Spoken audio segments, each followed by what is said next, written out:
नमस्ते विद्यार्थियों। आइए आज हम WBCHSE कक्षा 12 सेमेस्टर 3 के राजनीतिक विज्ञान के इस ABTA प्रश्न पत्र को हल करते हैं और इसे एक कहानी की तरह समझते हैं, बिल्कुल आसान शब्दों में। तो चलिए आज की क्लास शुरू करते हैं। मार्शल योजना कब लागू हुई थी?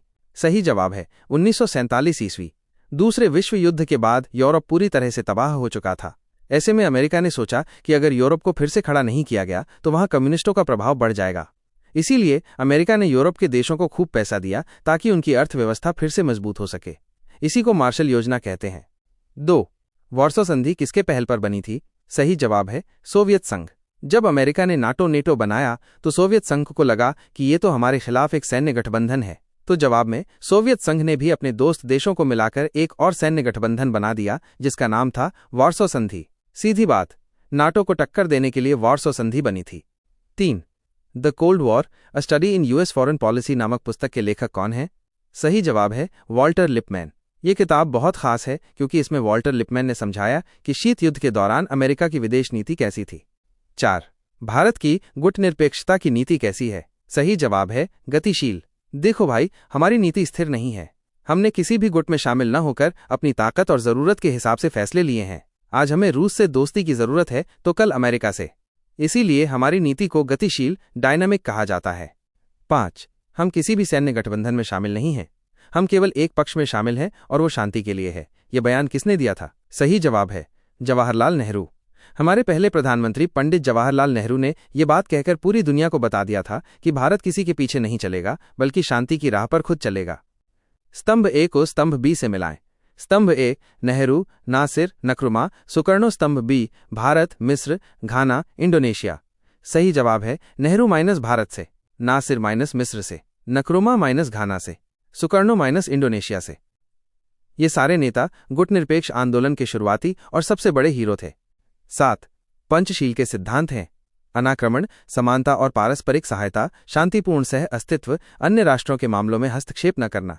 सही जवाब है ये सभी सिद्धांत सही हैं। पंचशील का मतलब है 5 सिद्धांत। ये पांचों सिद्धांत भारत की विदेश नीति की नींव हैं जो हमें सिखाते हैं कि कैसे दुनिया के साथ शांति से रहना है। 8. इनमें से अलग कौन है? निम्नलिखित देशों में से कौन सा नाटो गठबंधन का सदस्य है? रूस, स्वीडन, जर्मनी, संयुक्त राज्य अमेरिका। सही जवाब है रूस। ये तो बहुत आसान है। रूस नाटो का सबसे बड़ा दुश्मन है, सदस्य कैसे हो सकता है? बाकी तीनों देश नाटो के मेंबर हैं। 9. संयुक्त राष्ट्र का चार्टर कहाँ अपनाया गया था? सही जवाब है सैन फ्रांसिस्को सम्मेलन। 1945 में सैन फ्रांसिस्को में एक बहुत बड़ी मीटिंग हुई थी जिसमें संयुक्त राष्ट्र को बनाने का फैसला लिया गया था। 10. शांति के लिए एकजुटता प्रस्ताव संयुक्त राष्ट्र द्वारा कब अपनाया गया था? सही जवाब है 3 नवंबर 1950। यह प्रस्ताव कोरियाई युद्ध के समय लाया गया था। इसका मकसद था कि अगर संयुक्त राष्ट्र सुरक्षा परिषद में कोई देश वीटो लगा दे तो भी महासभा शांति बनाए रखने के लिए फैसला ले सके। दोस्तों, एक बहुत ही जरूरी बात ध्यान से सुनिए। अगर आपको इस ABTA पेपर का PDF फाइल चाहिए तो वो मेरे टेलीग्राम चैनल पर उपलब्ध है। आप वहां से इस ABTA पेपर को डाउनलोड कर सकते हैं। टेलीग्राम चैनल का लिंक आपको डिस्क्रिप्शन में मिल जाएगा। वीडियो देखने के बाद वहां से PDF जरूर ले लेना, ओके? अब चलिए हम अपने पेपर को आगे समझते हैं। 11. सुरक्षा परिषद के सदस्यों की कुल संख्या है। सही जवाब है 15। संयुक्त राष्ट्र की सुरक्षा परिषद में कुल 15 सदस्य होते हैं जिनमें 5 परमानेंट स्थायी और 10 नॉन परमानेंट अस्थायी होते हैं। 12. संयुक्त राष्ट्र के पहले महासचिव कौन थे? सही जवाब है ट्रिगवे। संयुक्त राष्ट्र के पहले महासचिव ट्रिगवे थे जो नॉर्वे से थे। 13. अंतर्राष्ट्रीय न्यायालय के कितने न्यायाधीश हर 3 साल में सेवानिवृत्त होते हैं? सही जवाब है 1/3। अंतर्राष्ट्रीय न्यायालय में कुल 15 जज होते हैं। इनका कार्यकाल 9 साल का होता है और हर 3 साल में 5 जज रिटायर होते हैं। 14. यूनिसेफ, यूनेस्को, WHO ये संगठन किससे संबंधित हैं? सही जवाब है आर्थिक और सामाजिक परिषद। ये सभी संस्थाएं संयुक्त राष्ट्र के तहत काम करती हैं और इनका काम शिक्षा, स्वास्थ्य और सामाजिक विकास से जुड़ा है। 15. एक्स- का मुख्यालय वॉशिंगटन में है। एक्स- का मुख्य उद्देश्य अंतर्राष्ट्रीय मुद्रा विनिमय दरों में स्थिरता बनाए रखना है। यह एक्स- संगठन कौन सा है? सही जवाब है IMF। जब किसी देश को पैसों की दिक्कत आती है तो ये संस्था मदद करती है। इसका पूरा नाम है अंतर्राष्ट्रीय मुद्रा कोष और इसका मुख्यालय वॉशिंगटन में है। 16. कथन ए. संयुक्त राष्ट्र शांति सेना सदस्य राष्ट्रों के सैन्य कर्मियों से बनी है। कारण आर. संयुक्त राष्ट्र के पास अपनी कोई सैन्य शक्ति नहीं है। सही जवाब है दोनों सही हैं और कारण आर कथन ए की सही व्याख्या है। संयुक्त राष्ट्र के पास अपनी कोई सेना नहीं है। जब भी शांति बनाए रखने की जरूरत होती है वो अपने सदस्य देशों से मदद लेता है। 17 वसुंधरा सम्मेलन कहाँ आयोजित हुआ था? सही जवाब है ब्राजील के रियो डी जनेरियो शहर में। इस सम्मेलन को पृथ्वी शिखर सम्मेलन भी कहते हैं, जो 1992 में हुआ था। इसका मकसद था पर्यावरण की रक्षा और विकास को साथ लेकर चलना। 18 समकालीन दुनिया में मानव सुरक्षा का सबसे महत्वपूर्ण घटक है। सही जवाब है पर्यावरणीय सुरक्षा।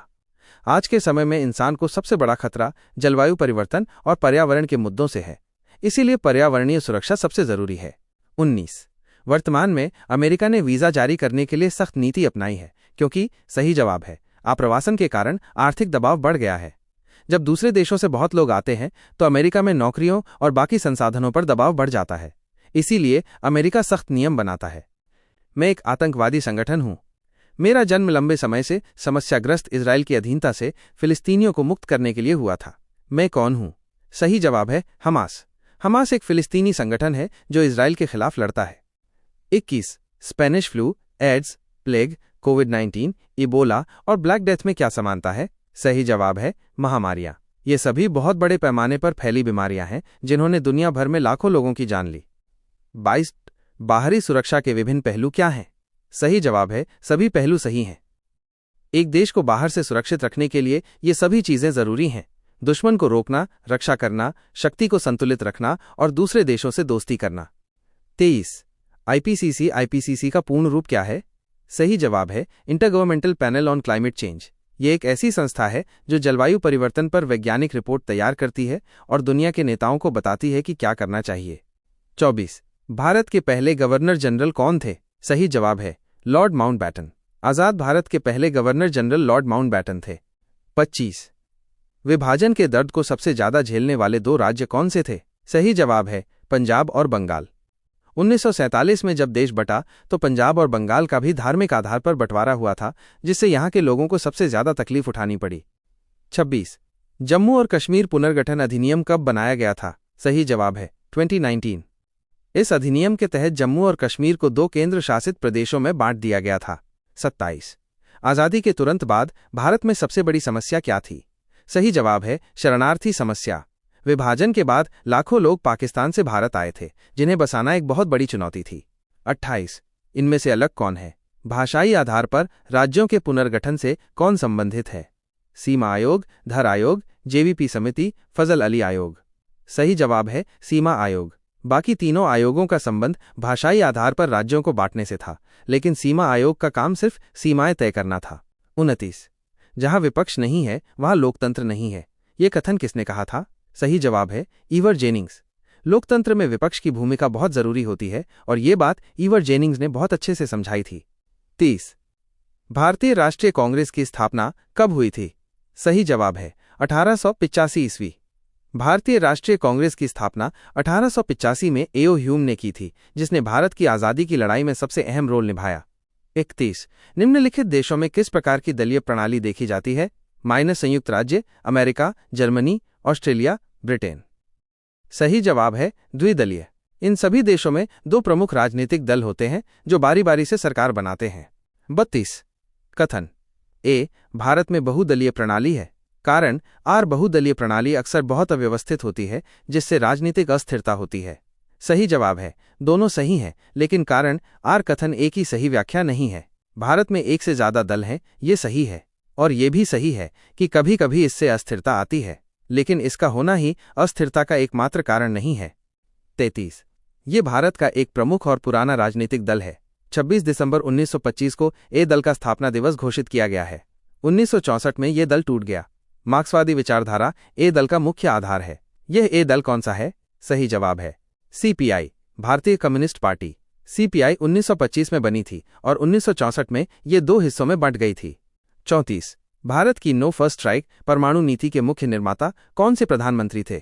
सही जवाब है अटल बिहारी वाजपेयी। इस नीति का मतलब है कि भारत कभी भी परमाणु हथियार का इस्तेमाल सबसे पहले नहीं करेगा। यह फैसला अटल बिहारी वाजपेयी के समय लिया गया था। 35 123 समझौता कब हस्ताक्षरित हुआ था? सही जवाब है 2007। यह समझौता भारत और अमेरिका के बीच परमाणु ऊर्जा के लिए हुआ था। 36 भारत द्वारा किए गए पहले परमाणु विस्फोट का नाम क्या था? सही जवाब है स्माइलिंग बुद्धा। 1974 में भारत ने राजस्थान के पोखरण में अपना पहला परमाणु परीक्षण किया था, जिसका कोड नेम स्माइलिंग बुद्धा था।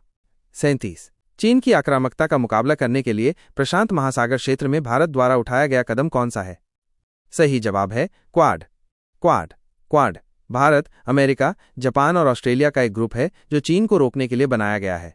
38 कथन ए रूस के साथ भारत के विदेशी संबंध मजबूत और दृढ़ हैं, जो भारत की विदेश नीति का एक महत्वपूर्ण पहलू है। कारण आर, भारत और रूस दोनों एक बहुध्रुवीय विश्व व्यवस्था की दृष्टि साझा करते हैं। सही जवाब है दोनों सही हैं और कारण आर कथन ए की सही व्याख्या है।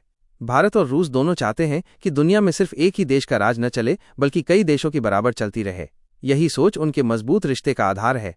39 2019 में अमेरिका के टेक्सास में कौन सा कार्यक्रम आयोजित किया गया था? सही जवाब है हाउडी मोदी।